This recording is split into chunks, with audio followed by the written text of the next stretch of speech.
And that link, the unity link, is what we have never had.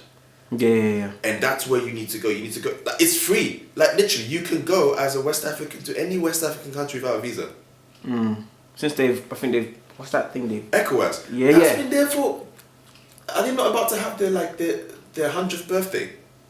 It's been like that for 100 years. Really? Are you saying... So, what, ECOWAS. So, the West African, Connect, where you can... If someone's trying to... Listen, trying to move that EU. Nkrumah. Yeah, it's been ages. That's a disgrace in the fact that it's been there for that long, and there's really... For that long. And you know the only two countries making use of that? Nigeria and Ghana. How do you think Ghanaians were able to go to Nigeria to get kicked out in the first place? Because they could. If you go to Ghana now, huge population of Nigerians there. Huge. I've been told, yeah. Huge. And they don't want to go back.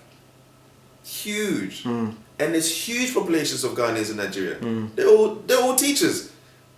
They're all teachers.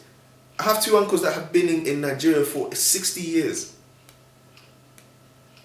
Living, teaching, working. Their kids, my cousins, call themselves Nigerians. But they're Ghanaians. Yeah, but because they've been born in Nigeria, they live in Nigeria. Nigeria's all they know. They speak Yoruba, and Tree. You know what I mean? There's huge factions of people that are linked like that. Now, okay, the next step is to actually go and experience that. Like, how many people here would ever consider sending their kids home to school? It's still considered a punishment.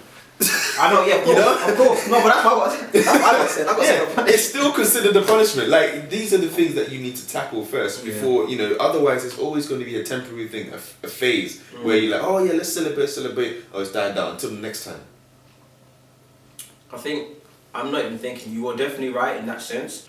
The fact that we're living in England means England could never be a phase where you're just English for a phase. It's you're English for life. But for us, we are literally our nationalities for life. So even though it may die down, it will never make you a non-Ghanaian for what I'm saying. Even though it dies down. So I guess everyone says that a lot, which is it's gonna die down. Which is I understand that.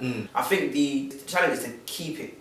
Because right now, if you look at it as well, London is the most populated in terms of African residents, and that's not just for Africans. Many people around them. London is actually like a hotbed of cultures, but outside of there's not much of them. Just growing a bit. There are a few.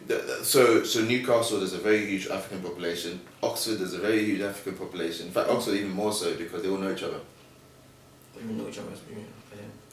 They all know each other because everyone in Oxford, the Africans there, they were recommended by someone else that they knew. And because Oxford's very small, it's very easy to, indirectly crave to find other Africans. And then when you find them, you end up doing everything. Like when I lived in Oxford for about 5 years, and I remember the first time I went there, the minute I saw one black person, I introduced myself to that black person, and then I was introduced to a whole squadron of Cote d'Ivoire, Congolese, mostly francophone speaking countries. Next thing you know, I'm playing football every Saturday, and there's hundreds of Africans coming in. I'm like, where did you lot come from? Oh yeah, I live here, I live there. You know what I mean? There's loads.